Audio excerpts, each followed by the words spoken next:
అనకాపల్లి జిల్లా నర్సీపట్నం మున్సిపాలిటీ అభివృద్ధికి కూటమి ప్రభుత్వం పెద్దపీట వేస్తుందని గత రెండేళ్లలో ఏకంగా 32 కోట్ల రూపాయల నిధులతో పలు అభివృద్ధి కార్యక్రమాలు చేపట్టామని స్పీకర్ చింతకాయల అయ్యన్న పాత్రుడు తెలిపారు. ఆదివారం స్పీకర్ క్యాంపు కాలేజీలో నిర్వహించిన మీడియా సమావేశంలో ఆయన మాట్లాడుతూ ఈ రెండేళ్ల కాలంలో మున్సిపాలిటీకి 24 కోట్ల రూపాయల నిధులు మంజూరు చేశామని, ఈ నిధులతో 341 పనులు అనగా సీసీ రోడ్లు, బీటీ రోడ్లు, డ్రైనేజీల నిర్మాణాలను విజయవంతంగా పూర్తి చేశామని వివరించారు.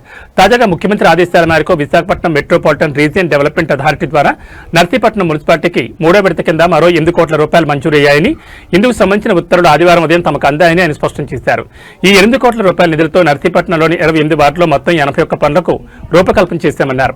ఒకే మున్సిపాలిటీకి రెండేళ్లలో 32 కోట్ల రూపాయలు కేటాయించడం సాధారణ విషయం కాదని, ఈ పనులన్నీ నాణ్యతతో జరిగేలా చూడాల్సిన బాధ్యత అందరిపైన ఉందన్నారు. వార్డుల్లో జరిగే ఈ అభివృద్ధి పనులకు స్థానిక నాయకులు, పెద్దలు దగ్గరుండి పర్యవేక్షించాలని స్పీకర్ చింతకాయల అయ్యన్న పాత్రుడు కోరారు. అలాగే ప్రజలు కూడా తమ వీధుల్లో వేస్తున్న రోడ్లు సక్రమంగా ఉన్నాయో లేదో గమనించాలని, ఎక్కడైనా పనుల్లో తేడాలున్నా, నాణ్యతా లోపాలు కనిపించినా నేరుగా తనకు మెసేజ్ ద్వారా లేదా ఇతర మార్గాల్లో ఫిర్యాదు చేయొచ్చని సూచించారు. అలా వచ్చిన ఫిర్యాదులపై తాను బాధ్యత వహించి వెంటనే ఆ పనులను సరిచేయిస్తానని ఆయన భరోసా ఇచ్చారు. తెలుగుదేశం ప్రభుత్వం అధికారంలోకి వచ్చిన తర్వాత కూటమి ప్రభుత్వం అందరం కలిపి ఈ 2 సంవత్సరాల్లో నర్సీపట్నం మున్సిపాలిటీకి చాలా కార్యక్రమాలు చేసాం. మళ్ళీ మీ అందరికీ కూడా గుర్తు చేయవలసిన అవసరం కూడా ఉంది.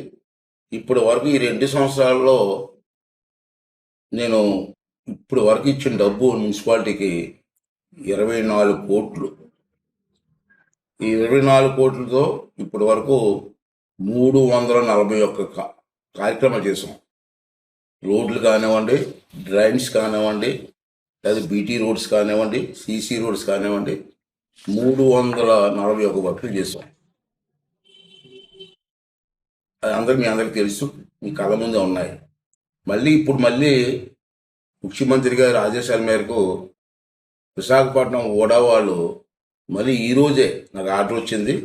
ఈ ఆర్డర్ కాపీ కూడా మాకు ఉదయం వచ్చింది. మళ్ళీ మనకి ఓడా నుంచి మన నర్సీపట్నం మున్సిపాలిటీకి 8 కోట్లు ఇచ్చారు. ఈ 8 కోట్లతోటి ఆల్రెడీ వర్కులు కూడా డిజైన్ చేసాం. మొత్తం 81 వర్కులు 8 కోట్లతో చేయడానికి నిర్ణయం తీసుకోవడం జరిగింది. అంచేత ఇన్ని వర్కులు ఒకేసారి ఇస్తున్నాం కాబట్టి ఆ వార్డుల్లో ఉన్నటువంటి సుమారు మన నర్సీపట్నంలో 28 వార్డులు ఉన్నాయి. 28 వార్డుల్లో కూడా రోడ్లు ఇస్తున్నాం, డ్రైనేజ్ ఇస్తున్నాం, సీసీ రోడ్లు ఇస్తున్నాం.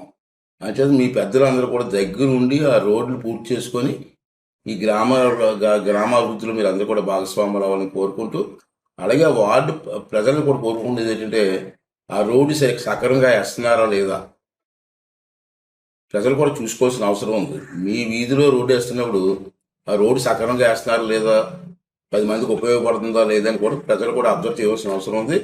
ఎక్కడన్నా మీకు బాగా వేయట్లేదు కానీ తేడా ఉందని చెప్తే వెంటనే నాకు మెసేజ్ ఇవ్వండి, లేకపోతే నన్ను కలిసి చెప్పండి. దాన్ని సరిచేసే బాధ్యత తీసుకుంటారని చెప్పి కూడా మీకు మనం చేస్తూ, మరి ఎంతో ఇబ్బందులు ఉన్నప్పుడు కూడా ఇంత డబ్బు అంటే లాస్ట్ టైం ఇచ్చింది 24 కోట్లు, ఇప్పుడు 8 కోట్లు. అంటే ఈ 2 సంవత్సరాల్లో 32 కోట్లు ఒక్క మున్సిపాలిటీకి ఇచ్చాం. అంత డబ్బు తీసుకొస్తున్నప్పుడు ఆ రోడ్డు కూడా సక్రమంగా వేయాలి. సక్రమంగా చిన్న పొరపాటు చేస్తే నా దృష్టికి తీసుకురామని చెప్పి ప్రజలందరినీ, నాయకులందరినీ కోరుకుంటున్నానండి. సహకరించండి.